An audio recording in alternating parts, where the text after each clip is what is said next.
You were saying 500 to 1,000 leads a day. A week. I'm not that good. I'm not. We're going to talk about that. Tell me the story of Jerry Seinfeld and where and what and how that came about.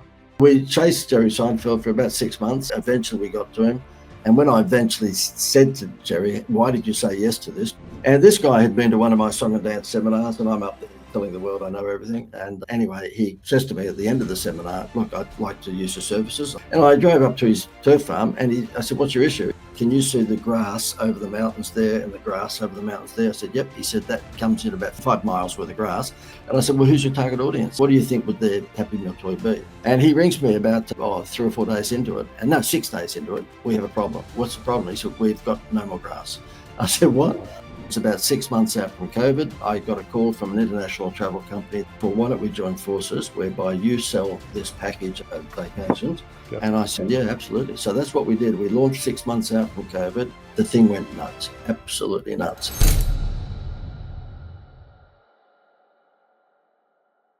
All right. We are rocking and rolling. And I've got John Dwyer in the house from Down Under.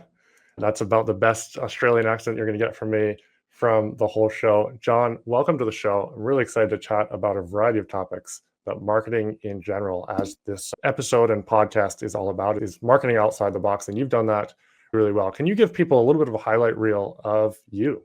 Gosh, goodness me. Okay. It's the elevator pitch, eh? The elevator, you can pick out a few things. I mean, we can throw in Jerry Seinfeld as a little bit of a teaser there for people. You've done a lot of really cool things in marketing over the years, and I'm really excited to dive into them.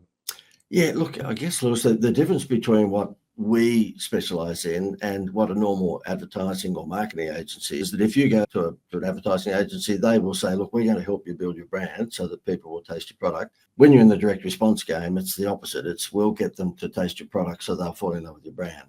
And it's a bit like having the calamari outside the seafood shop. If you're handing out calamari samples, there's a good chance that they'll taste them and then go in and buy the more expensive seafood.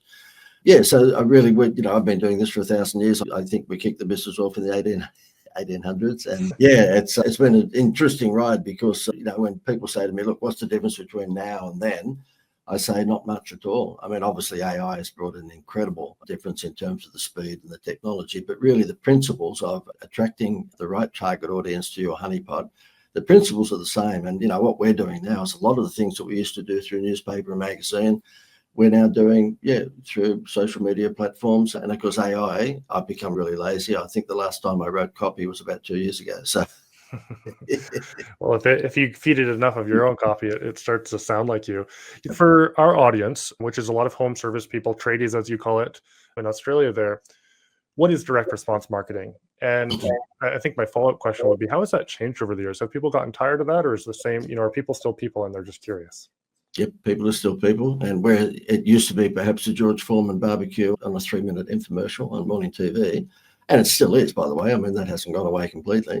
But now it's interruption marketing via the likes of Instagram and Facebook, and of course, more targeted marketing through Google AdWords. Direct response marketing, the best way to answer that is, as that term infers, it's all about getting a direct response. So when people say to me, oh, look, we sponsor the local, I'm an electrician or I'm a concreter or I'm a painter and I sponsor the local basketball team that my child plays for. And I go, okay, how's that working for you? And they go, oh, we haven't got any measurability to it, but, it's getting a name out there. And then I say, well, you're suffering from a disease worse than COVID. It's called dickheaditis. And you are a dickhead because, the thing is that putting your badge or your logo on the under 14 basketball team's shirts will do absolutely nothing for you unless, it has a phone number or unless it has some sort of tagline that provides a discount if they phone that. No one ever does that. They basically label slap and they think their logo is important, and it may be to them, but if you're not McDonald's or Nike, then your logo is just invisible. And so therefore what I say to them, look, pick that money up and give it to us and we'll spend it for you on social media. And every time we spend it, there will be a measurable outcome. And we can't guarantee that everything's going to work 100% because we're not David Copperfield, but the fact that direct response marketing, as that name infers, should get you a direct response. You'll know whether it's working tomorrow, not one of these brand building campaigns where your face is on the side of the bus and they keep on saying to you, look, you're building your brand. Because what I find is that I always use the humor of if you go home tonight and, let's just say you are a sparky, we call electricians sparkies in Australia, and you come home and you say to the kids, oh, look, we got 150 likes today on Facebook. That was fantastic. And the kids are looking at you saying, but Daddy, there's no food on the table.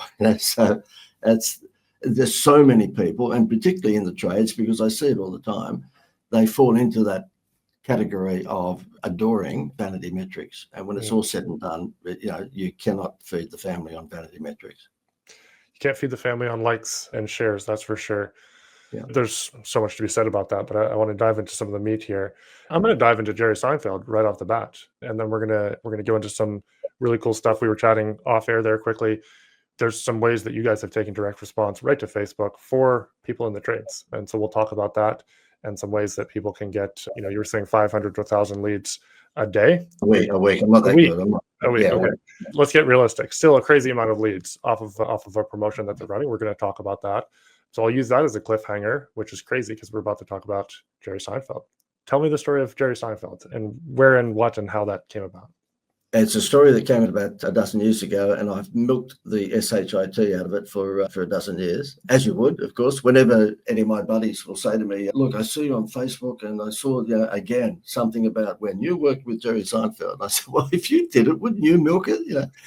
Yeah, what it was, we had a bank down under, well, it's near enough a bank. It's called the Greater Building Society, and they were what we call a challenger brand. And a lot of your viewers or listeners would fall into this category. So therefore, they are a tradie. We call it tradies in Australia, and they might be a one-man band, or they might have 3 or 4 people working for them, but they're not the 40-ton gorilla. They're not the Wells Fargo bank, if you like, of their particular industry.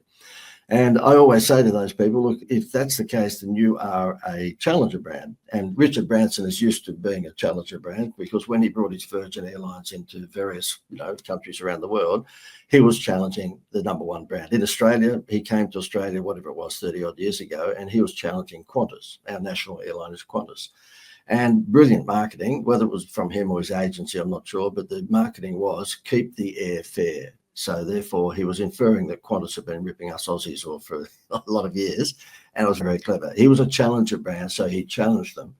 And I always say to any tradesman that are part of our program, or any business owner for that matter, then you need to be different. You need to challenge the 40-ton gorilla. And so that's what we did with the Greater Building Society. I said to these guys, listen, you're out there selling home loans, and your 4.5% or whatever it was at the time is the same as the big bank down the road. 4.5%. And because you're a challenger brand, you're not as big as them, they're going to beat you. Every time you drop the interest rate, they're going to beat you within 2 seconds. It'll be like a little, corner store trying to take on Kmart, not a chance on price. Okay. Yeah. And I said, well, what do we do? I said, look, I'm doing some TV commercials. I'd been there for a few months, and I could see that they were being ripped off by the advertising agency. He was charging a fortune for, wait for it, their tagline was, they were called the Greater Building Society. Let's call them the Greater Bank. The Greater Bank. And guess what? I think they charged $75,000 for this tagline. Sooner or later, it's the Greater. Wow. So there you go. Yeah, get those 2 fingers out of your throat, And so I said to them, oh, my goodness, you people are being ripped off. You don't even know it. Because they're all suits, of course. They're all left-brained accountants. They're not creative people. So they go, oh, sooner or later, the Greater. That's ingenious, And I said, look, I'm doing some travel commercials on TV for a company that's a travel discounter. How about I introduce you? And how about instead of, price discounting, we go down the path of the Happy Meal toy? And they said, okay, well, how's that work? I said, well, you've got a 1% honeymoon rate at the moment for everybody who takes out a home loan. They get a 1% cut for that first year before it goes back up again.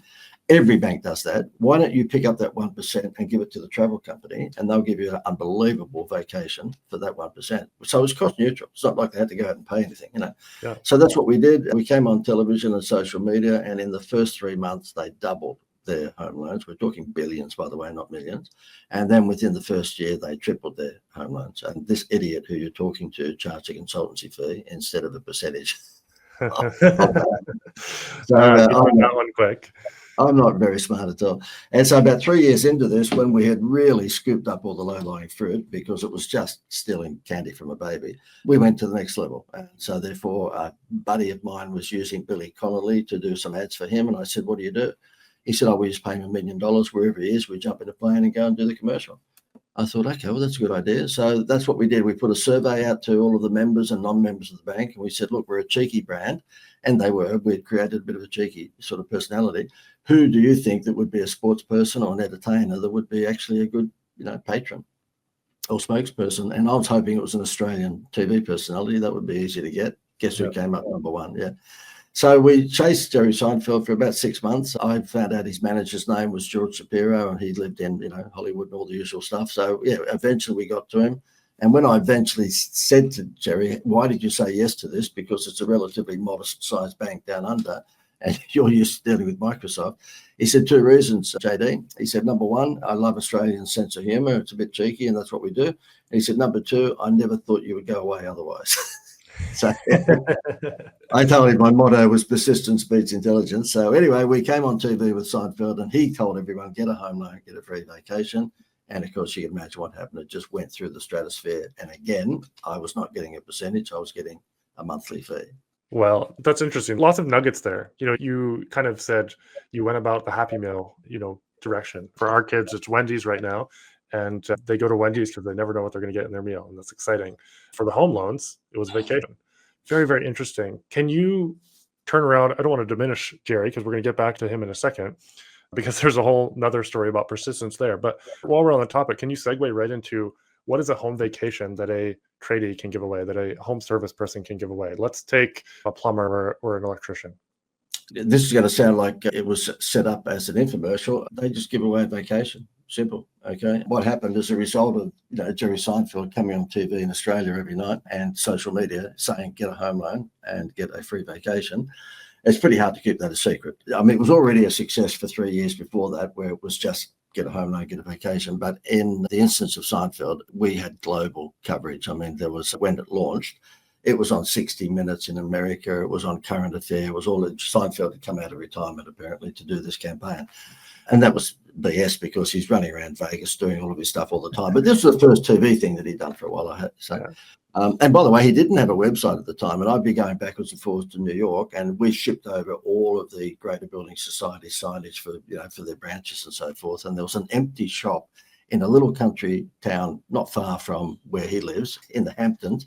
And we just built a Greater Building Society, and he stood outside that building society, which was just a fake, facade. Yeah. And he just did stand up. And of course, all the shoppers are walking past, not taking any notice of him, of course. So that was the whole gag, right? Yeah. And I said to him at one stage, when I'd go over and backwards and forwards to New York all the time, I said, Jerry, you don't have a website. And he goes, yeah, go on. I said, can you imagine the amount of, Seinfeld T-shirts and caps and things you could sell?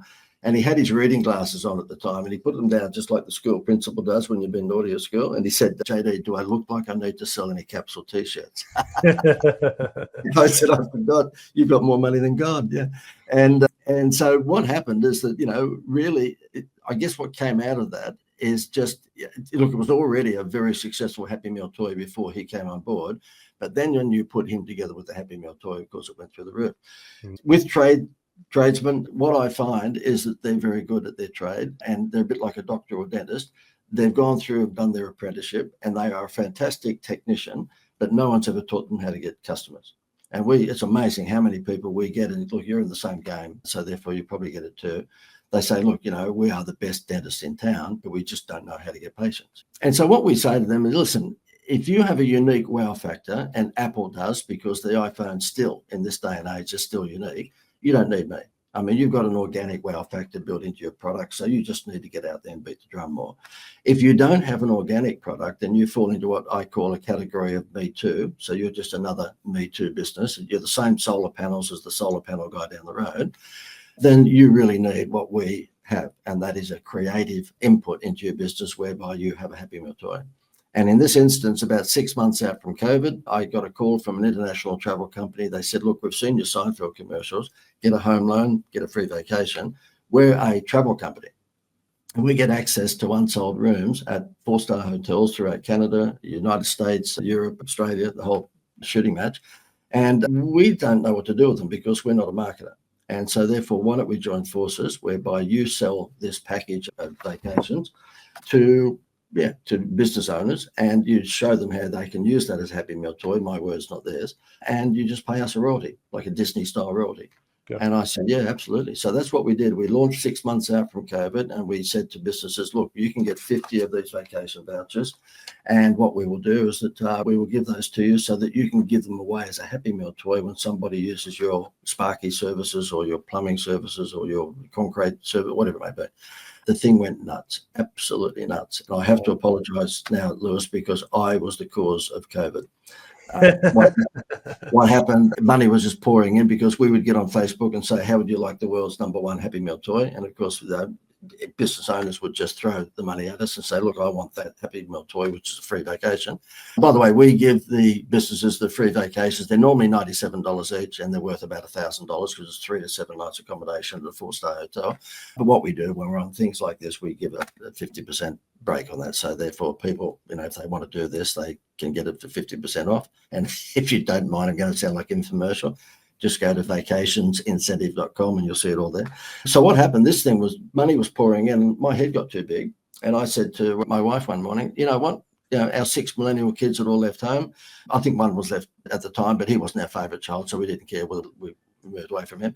Hopefully he's not listening. I said, why don't we actually, I said to her, Fiji. And she said, oh, Fiji would be a lovely holiday. I mean, you've been working very hard. I said, and we call it holidays in Australia.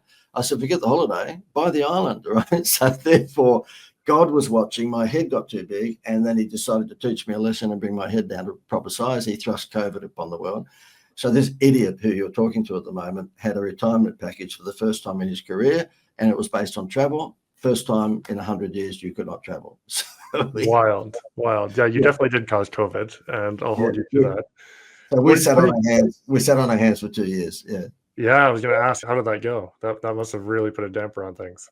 Well, it did. I mean, look, we still had our marketing, advisory business, so therefore we just went back to our knitting. But yeah, the thing is that when COVID went away, thank goodness, yeah, it's huge. It's one of those things whereby, if you said to me I actually know the husband and wife who came up with a Happy Meal toy 44 years ago. They're Australian. They live in Trump Tower these days for good reason.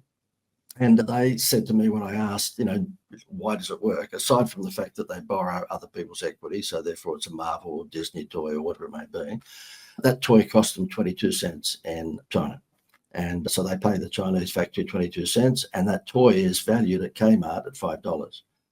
So if you're looking for an incentive, don't look for a $50 dining voucher when somebody uses your hot water system or whatever it may be, because they know you've just valued them at $50. Do not give them like a movie voucher. When I say do not, there's nothing wrong with doing that. But if you give them a movie voucher, then they know that's worth $50. You give them a vacation voucher for 3 to 7 nights vacation in Vancouver or Toronto or Los Angeles or New York or Orlando or wherever it might be, 3 to 7 nights with this, it's worth at least $1,000, possibly $1,500 if they go to New York, but it's costing you $50. Yeah. And so the magic formula that McDonald's has created is a low cost but a high perceived value for your premium. And in this instance, a low cost $50 for a voucher that's going to give someone up to 7 nights accommodation, that's worth well over $1,000. That's why it works. Not only that, because the other thing is that travel, vacations are appealing to both sexes and all ages, so that helps as well. Yeah, I love that. That's huge. I got it pulled up here. It'll be in the show notes for people to do. Now, back to Seinfeld. How did you actually finally get to him, aside from just being persistent? Was there anything creative that you did to make that happen and finally break through the noise? Yeah, no, look, and I'll tone the sarcasm down and be serious for a moment. No, it really was just persistence and hanging in there. It's pretty hard to get to. There's no question about that. When even when this happened, which was some years ago now, more than a dozen years ago, because the internet was around, it's a lot easier now, but the internet was around and you just typed in Jerry Seinfeld management. And because a lot of people say, oh, how do you get to these people? Well, they're all protected by the managers. So therefore you type in management, and up came his management company in Los Angeles. And I contacted them. And as it turned out, a lot of the management companies are lazy. So particularly when they've got a superstar like him. And so I thought, well, I wasn't getting anywhere. So what's his manager? And I'd never really watched the TV show much. So therefore I just looked at the TV show. I saw at the end of it, it said George Shapiro and Howard West. And so I contacted George Shapiro and Howard West, and they happened to be in Beverly Hills. And so therefore I left my best Australian accent that you could possibly leave. on his answering machine at 2 a.m. I'd ring and the girl would say, yes, I'll get Mr. Shapiro to contact you. Well, of course, that's not going to happen. So I thought, how do I break the mold? And Anthony Robbins tells all of us, just break the mold. So I thought, okay, well, I'll leave a silly message at 2 a.m. So his answering machine went off at 2 a.m, Los Angeles time, and I did the best Crocodile Dundee I possibly could. It was, g'day, George. Look, it's John Dwyer from Down Under, mate. Look, Digger Sport. I was just wondering if Jerry might be, and blah, blah, blah, blah, blah. And he rings me, would you believe, the next day. And he said, are you real? And I said, what do you mean? He's a lovely guy. He's passed away, I think, last year, but he's a lovely guy. And he'd been Jerry's manager for like 40 years. And he said, are you real? And I said, well, he said, that was the worst Australian accent that I've ever.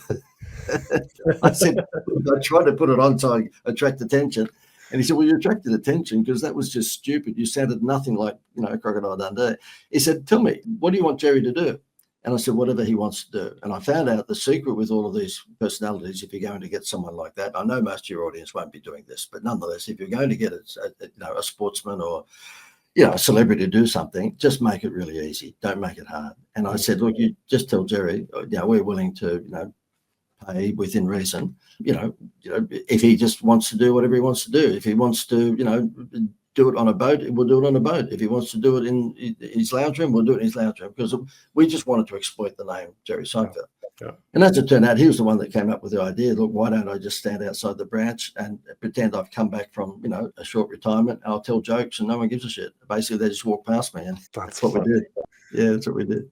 That's funny. So Crocodile Dundee is the key. Really bad Crocodile Dundee is the key to marketing. That's not a knife. Yeah, we'll just close the show here right now. Yeah, I love it. What's an example of a client that was like pretty skeptical at the beginning, and then they just went on to just go crazy with you?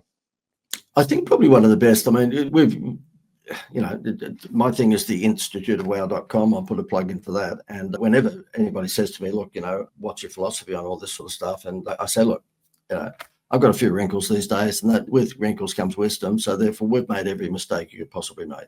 And, these days we make less of them. We still make mistakes, but we make less mistakes than we used to, because we've been doing this for 1,000 years.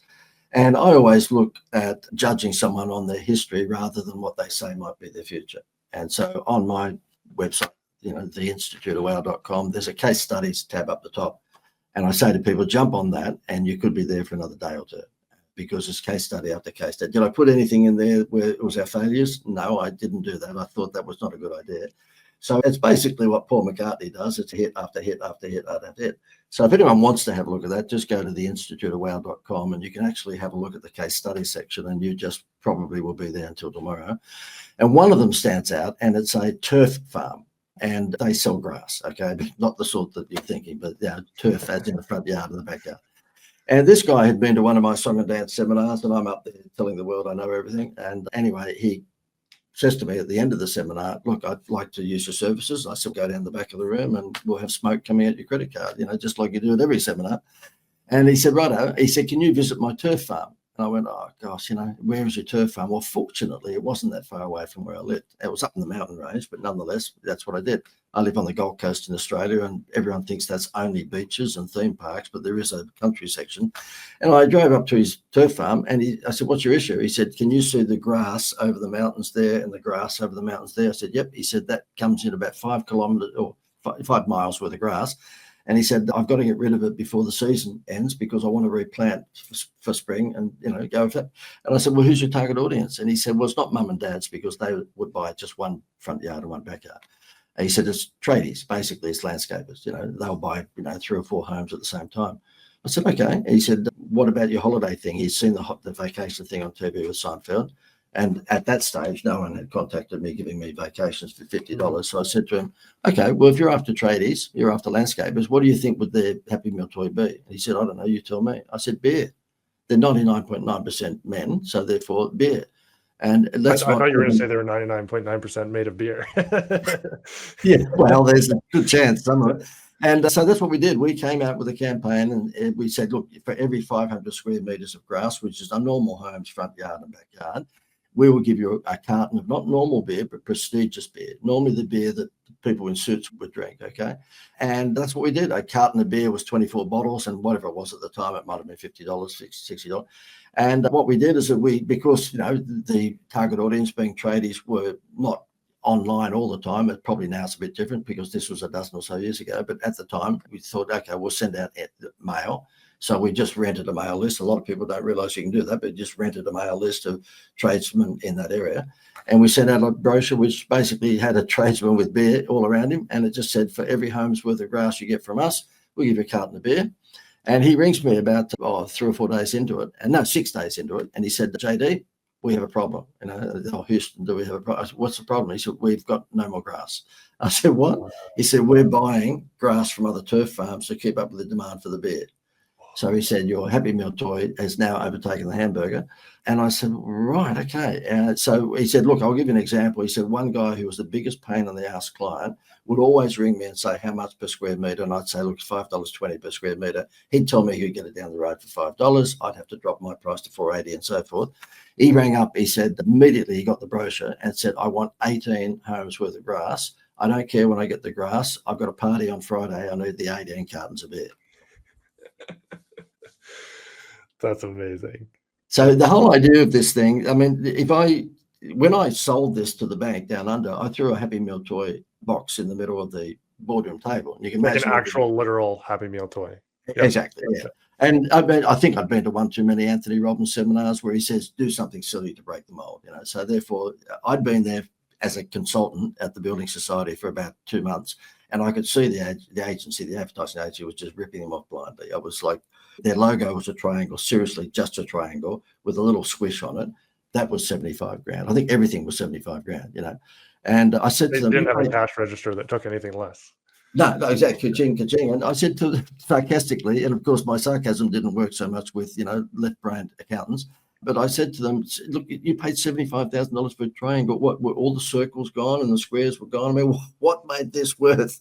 And you wouldn't believe it. They paid that money. And only a year earlier here in Australia, there was a big bank crash. And the bank was the Pyramid Bank, would you believe? That was 12 months earlier. So now the agency comes out 12 months later with a logo. They picked it out of the recycling bin and handed it over. So anyway, what I did is I threw the Happy Meal box on the table. That got their attention because Anthony Robbins tells you that will. And they said, okay, they'd been there for a couple of months and I did the time and motion study. I could see they were getting ripped off. They don't know where. And they knew my sarcasm at that stage. So they said, okay, smart Alec, yes, you've got our attention. There's a Happy Meal on the boardroom table. And I said, listen, I pulled out the toy. And I said, you guys around the table are parents or grandparents. Have you bought one of these for your kid? Yes. I said, okay, I'll give $100 because that's the thing that attracts you guys, money. I'll give you $100 for anyone that can tell me what a Happy Meal costs. Not anyone. No one got within 50 cents. And I said, because McDonald's have been clever enough to take your eyes off the price. Okay. And as a tradie, you do not want to be marketing yourself on price because I can just about guarantee you there's another electrician down the road that does what you do. Right. And so that's what we convinced them. I said, listen, the thing is, you've got to take their eyes off the price. So they were the only bank in the world. It ran for 11 years until I left. I moved on by consultancy and went into small to medium-sized businesses. Sometimes I wish I didn't, but I did. And so I left the Greater Building Society after doing this with them for about 10 or 11 years. It ran, get a home loan, get a free vacation for 11 years. Not once in that 11 years did they ever advertise an interest rate. Not once did they ever advertise price. They were the most expensive home loan company in the world. Wow. Okay. Yeah. So we didn't tell anyone at the time, but when we were coming on TV, showing people in Disneyland and showing people on the beach and enjoying themselves because they swapped their loan from the Bank of America to the Greater Building Society and they were treated like people, not a number. We just went for the jugular with all the big banks and said, you're a number, you get charged all these fees, and they don't know who you are. You would never get a free holiday from them. The truth of the matter is that they were the highest home loan interest rate for 10 years in a row in the world. The world. Yeah, take the eye off the price and what do people actually want? They want a Happy Meal toy, but they want and look, until this thing came along, the good thing with this, do we make money out of it? Of course we do. We've got a relationship with the travel company now, and even when we sell this for $50 at a time to any businesses and they hand it out as a Happy Meal toy, of course we do it because we're making money. But I say to people, you tell me if you can come up with an incentive that's better than 3 to 7 nights vacation at a 4-star resort. You tell me, and for $50, you tell me if you can find something better than that. And of course they can't. because what they've been doing, if they think even remotely along these lines, they will give away a couple of tickets to the movies. And that'll cost them $50, and everybody knows you've just valued them at $50. You pay $50 for this and give them $1,000 gift, they will give you a hug. So when they give that gift out, can someone choose from anywhere, or do they have to, like when they give the gift of the vacation or the stay at a hotel, can they pick wherever they're going and see if there's one there? Very cool. Yeah, in the vacation thing here, that we give them a unique code, so therefore they go onto a booking platform like Expedia. Their name comes up here. I've got the Institute of Wow, but that'll be Fred's, hot water service. And on the back, we give them a taste for all the places that they can go to. But there's over 120 destinations around the world. So you're talking Toronto, Vancouver, all the hotspots in America, Las Vegas, New York, Orlando, Europe. Practically every country, Mexico, you name it. And so therefore that really is a spectacular, giveaway. I've been doing this, as I've said, for a long, long while. And I know it sounds convenient that I might, build this one up because we make money out of it, but we make money out of all the other stuff we do too. And I've never seen anything that can turn a business upside down instantly like this thing. We're talking I'll give you an example. In Australia, our version of Costco. Do you have Costco in Canada, or is it only in America? Yes, we do. Yeah. Okay, so our version of Costco is a retail chain called Bunnings, Bunnings, and it's like Costco. It's the size of 2 or 3 football fields. And there's a guy that opened across the road. It's basically built for tradies because it's not quite like Costco. It's mainly a gigantic hardware business, but you can be in there for days. I'm the opposite from MacGyver, so therefore I don't know what to do with a hammer. I go into Bunnings for the weekend just to look like a man. I just walk up and down. Yeah, of course. Yeah. And anyways, it turned out this guy contacts me and he said, listen, I've taken over a hardware business, and what happened is that there was a vacant block of land opposite me when I bought the hardware business, and it's just a traditional little hardware store. And he said, you wouldn't believe that block of land was sold to Bunnings, and now I've got a 40-ton gorilla sitting opposite me. And Bunnings have a rule that if you give them a price cheaper, they will beat it again by 10%. So he said, how can I win? I said, okay, well, you can't market on price. I said, but if you actually said, look, buy your wheelbarrow from me, and I will give you free tickets to a movie or something like that, do you think that might distinguish you? And he said, yeah, of course it would.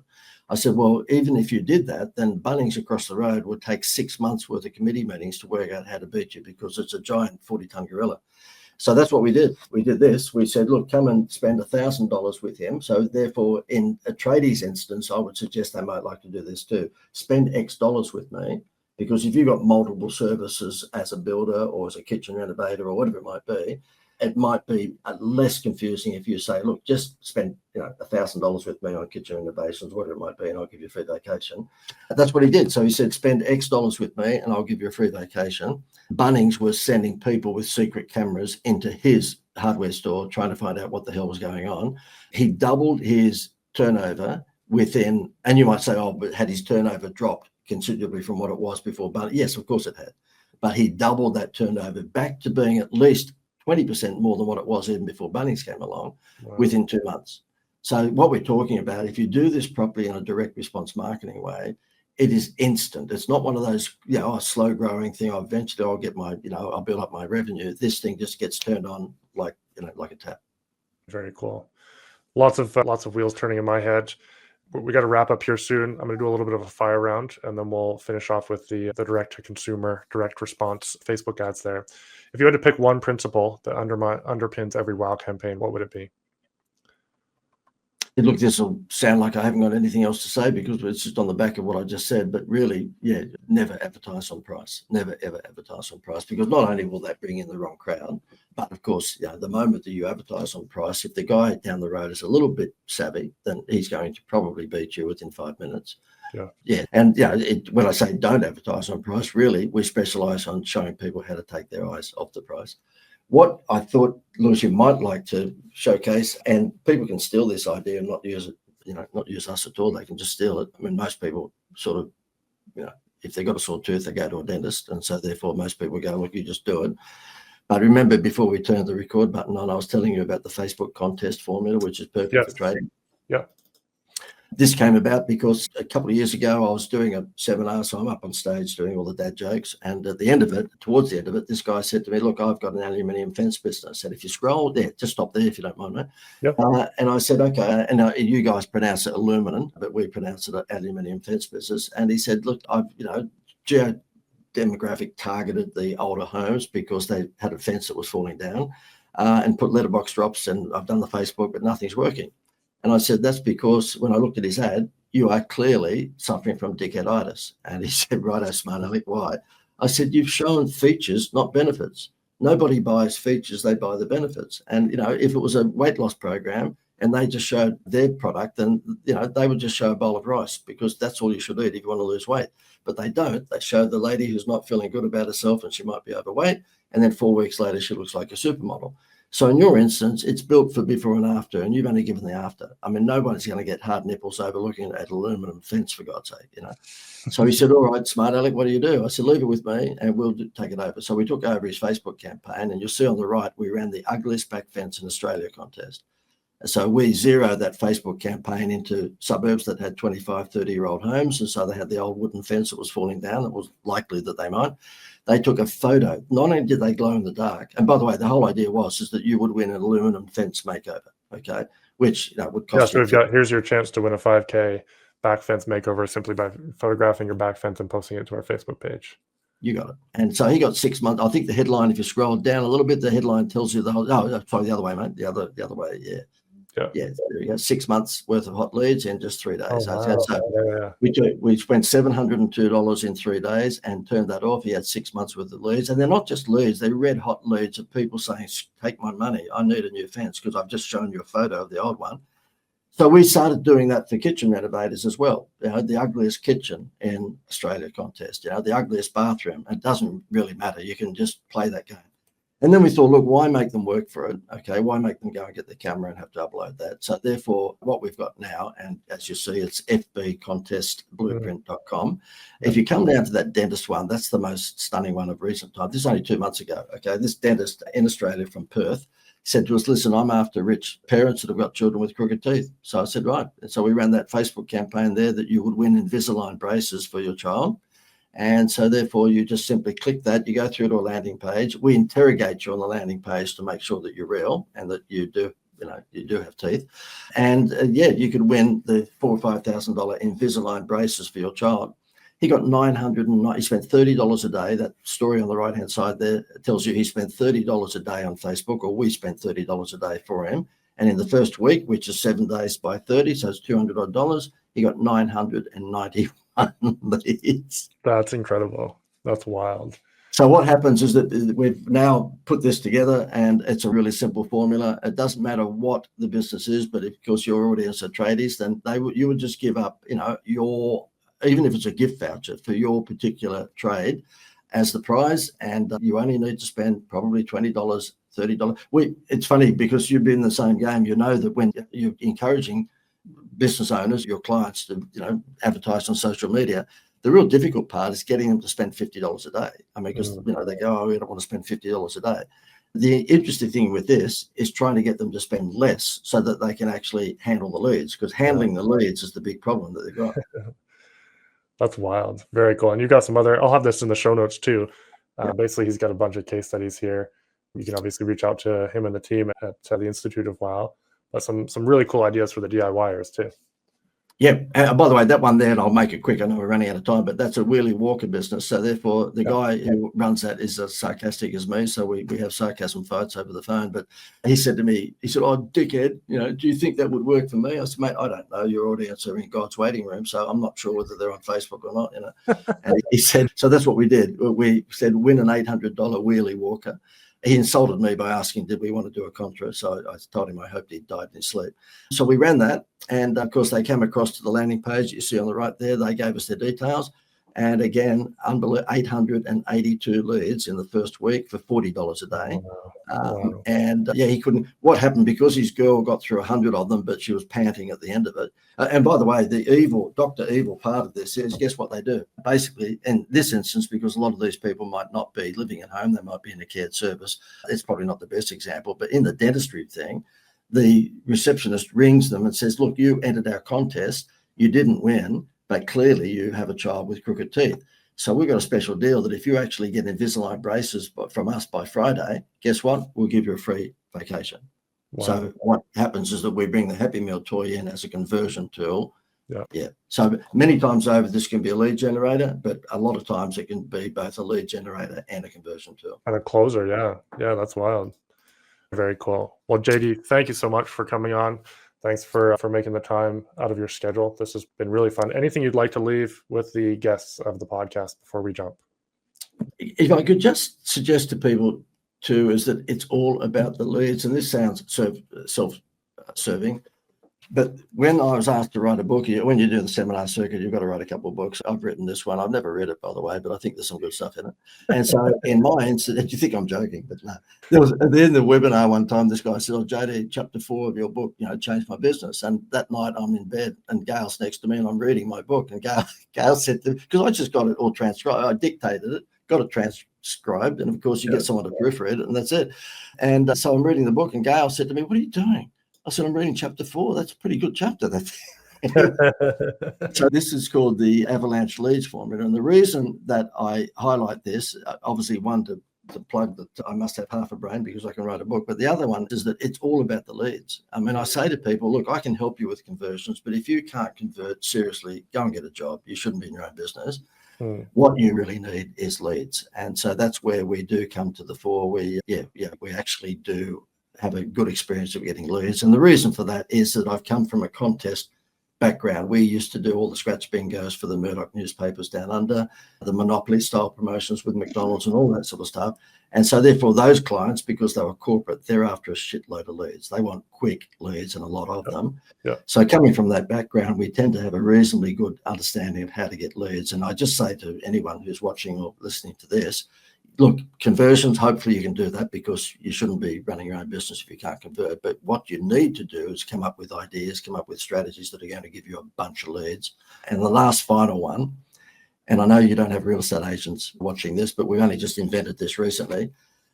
I think I was talking at a real estate convention. And I said, "What do you guys do?" And there's 200 in the room, real estate agents, and they said, "Oh, we're marketers of homes." I said, "Okay, well, if you went to a dentist, do you think he'd have a sort of a certificate on the wall to say that he's got qualifications?" The answer is yes. Same thing is if you went to a car mechanic to fix your car, there'd be a certificate on the wall. You guys are marketers, so how many of you real estate guys have got a marketing certificate on the wall? You could hear the sound of crickets because they're pretty much imposters, right? They were driving a school bus last week. And I said, "When you guys give out appraisals," and they went, "Yeah, okay." I said, "How many of those appraisals turn into a listing?" And they go, "Oh, 2, 3, 4, or 5 out of 10. This was the sort of, people putting their hands up. I said, "Okay, well, let's just say you get 3 listings out of every 10 appraisals. Why don't you just give out 1 million appraisals?" And they said, "Well, what do you mean?" It's just don't ask them with your silly letterbox brochure, which has got your ugly face on it and says, "We've got buyers in the area. We'd like to, keep up to date with the valuation of homes. Can we come in and value your home?" Why don't you just give it to them? Now, they didn't know what I was getting at, but this is what I was getting at. So what we do now for real estate agents, we have a Thai company that scrapes all of the data of the valuation of the homes in any zip code around the world. And then we drop this, Bank of America looking check into their letterbox that says, "Did you know your home's 1.2 million or 840,000, whatever it might be." But that is the valuation of that home at that time. And we just say to them, "Look, that's what your home's worth." They come home, they pull that out of the letterbox and their head explodes. And then on the back of it, basically we show a photo of the house, okay, because that's how sophisticated things are. And of course, I've drawn over this one because it's a sample one. But guess what they get if they let the agent in to confirm the valuation in writing? A free vacation. To get the vacation. Very cool. And for those listening at home, go check out the video because you could use this for pretty much any business. Very interesting. Very cool. Very cool. Well, JD, thank you again. Guys, as I always say, and especially applicable on this episode, go back through the episode, find one thing. And I think that one thing is pretty obvious. Pick something, some incentive that you can do for your business to take their eyes off the price, just like a Happy Meal. And till we see you guys next time, go execute, be a hunter, not a gatherer. And JD, thank you again. This was awesome. My pleasure. Thank you. Talk soon, guys.